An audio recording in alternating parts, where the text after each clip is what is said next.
Saya punya karyawan senior yang udah ngikut sama saya itu belasan tahun dan saya mau jadikan dia manajer di bisnis saya. Apa bisa, Coach? My Coach, the great online business coaching.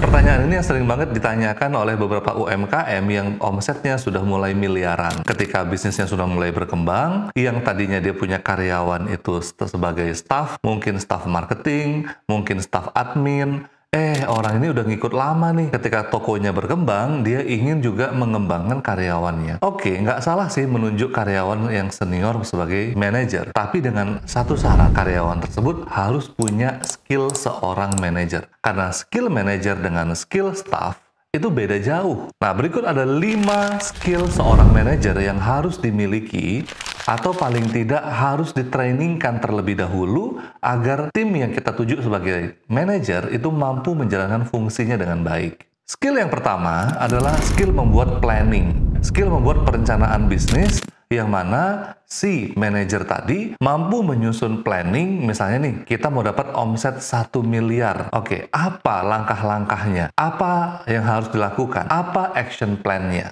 Skill yang kedua adalah skill memimpin tim. Tidak sekedar bermodal senioritas, tapi dia mampu merangkul orang-orang yang ada di tim kita untuk bersama-sama mencapai goals yang udah ditetapkan tadi. Skill yang ketiga, dia harus mampu berpikir konseptual.